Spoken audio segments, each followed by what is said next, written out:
Welcome to this deep dive. It's some pretty fascinating stuff, really. We're dealing with like a stack of legal documents and personal letters and stuff, and it's all telling one person's story during the Jamaican financial crisis back in the 90s. Yeah, it's pretty amazing, actually. We get multiple perspectives, like we see the debtor's side of it, what the banks were saying, even some stuff from government agencies. It's really intriguing. So let's just jump right into it. We're focused on this guy. We're calling him Debtor 9. It's 1996. He's trying to make a living. He's a farmer and a haulage contractor in Jamaica. Needs a new engine for his truck. Yeah. So he goes to National Commercial Bank Jamaica Limited, NCB, to get a loan. Pretty standard stuff, right? Seems like it, and that's where this first document comes in, a bill of sale dated June 18th, 1996. It lays out the agreement between Debtor 9 and NCB. And the thing that jumps out right away, I mean, it's hard to miss, is the interest rate. 62%. 62%. Whoa. Okay, hold on. Before we even go any further, was that like normal back then? Or was Debtor 9 getting hit with something crazy? It's a really important question. So Jamaica in the 1990s, right, they were dealing with crazy high inflation and the financial sector was a mess. Interest rates were high in general, yeah, but 62%, that's still really high, even for that time. It seems like Debtor 9, maybe because of his situation, maybe he didn't have many other options, but he was basically starting out with a really risky loan. Okay, so knowing that, what was going through his head, did he even realize what he was signing up for? That's where it gets really interesting. He actually talks about it in his witness statement. He says he didn't totally get how serious those loan terms were. He trusted the bank manager, figured he was getting good advice, and just really needed that engine, you know?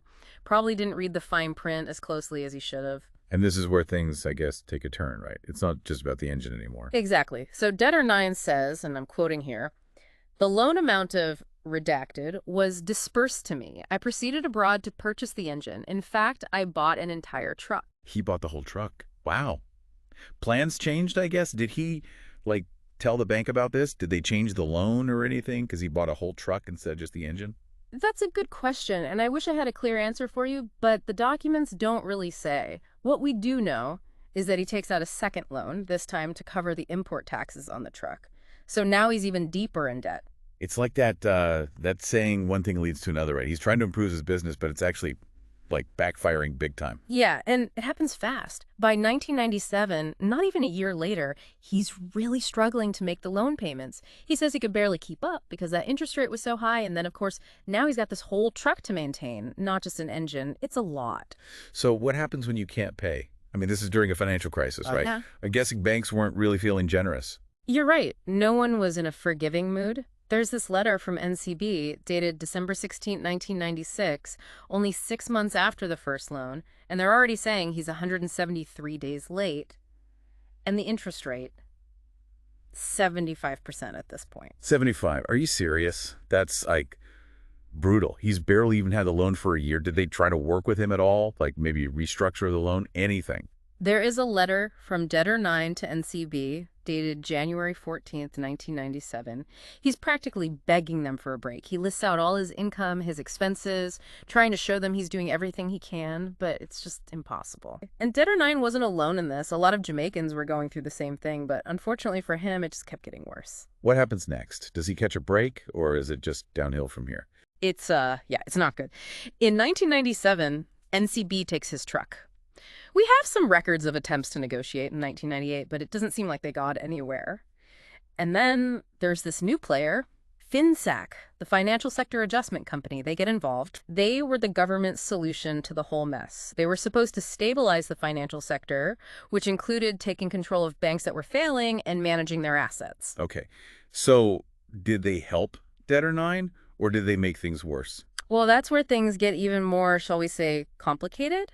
Their whole thing was to clean up the chaos, right? But a lot of people criticized them for not being very transparent or clear with the people they were supposed to be helping. And that sounds like Debtor 9's experience too, right?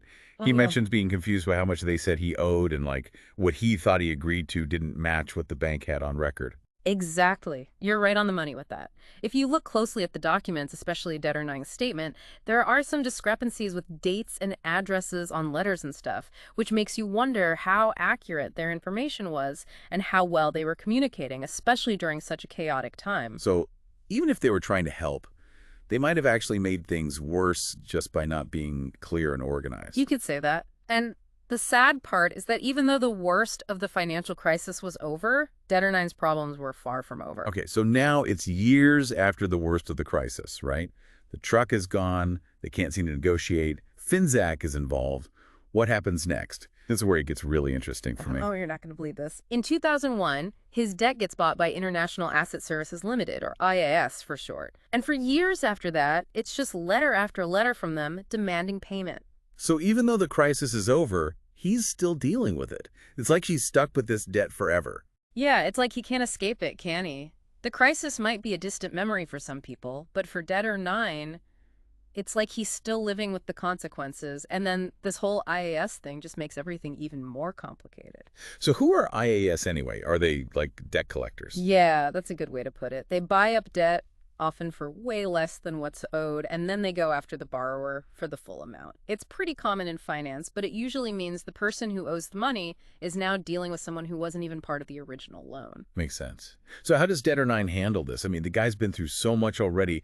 It's hard to imagine having the energy to deal with even more demands for money. That's a good point. He's shown a lot of resilience, that's for sure. And this is where the legal stuff really kicks in. In 2008, IAS takes him to court. They file a claim form demanding he pays back the original loan amount plus interest. Get this. They want 62% interest, starting from March 11, 2003. Wait, 62% again? I thought those crazy interest rates were only during the crisis. This is years later. They can't still charge him that much, can they? That's the thing. It's all tied to the original loan agreement. Even though it's years later and the economy isn't what it used to be, they can still hold him to those terms. And on top of the original amount and all that interest, they also want him to pay their legal fees. It's a mountain of debt. It's like he can't win. Were there any options for him? Could he fight those terms in court? Maybe explain the situation and get a break? This is where the whole FINSAC thing really comes back to bite him. Remember how I said there's no full report from the FINSAC Commission, even after all this time? Right. Well, without knowing exactly what FINSAC did and how they handled these debts, it's almost impossible to challenge them in court. So it's like a black box. He has no way of knowing if what they're saying he owes is even accurate. Exactly. He says so himself in his statement. He calls the judgment against him based on very incorrect and incomplete data. But how do you prove that when so much is hidden? So they actually did it. In 2011, after all that, they got a judgment against him. That must have been devastating for him after fighting for so long. It just goes to show that even when a crisis is over, it doesn't mean everyone gets a happy ending. Debtor 9's story is a perfect example of how economic instability can have a ripple effect and how hard it can be to navigate the system, especially when it feels like it's working against you. It makes you wonder how many other people are out there like him. People who are still dealing with the consequences of the financial crisis all these years later.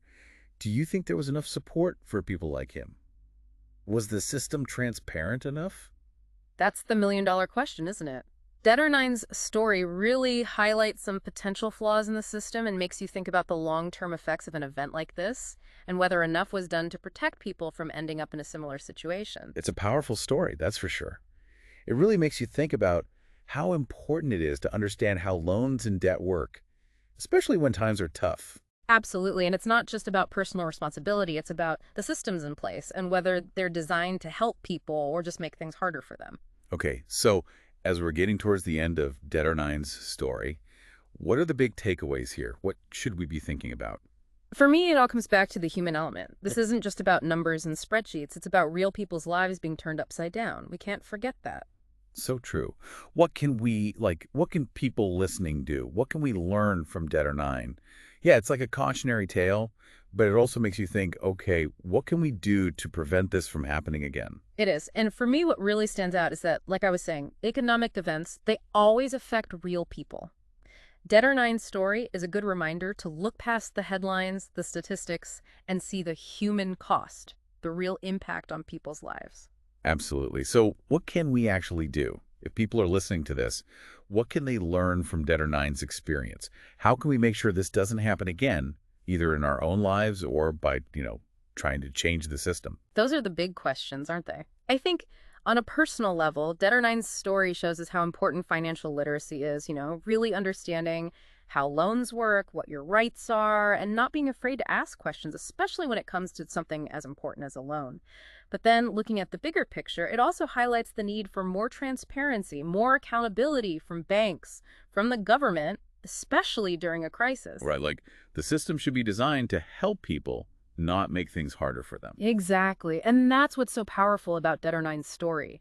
It reminds us that the financial system, it should serve the people, not the other way around. This has been a really eye-opening deep dive, for sure. We've learned a lot about a really critical time in Jamaica's history and how it affected people like Debtor Nine.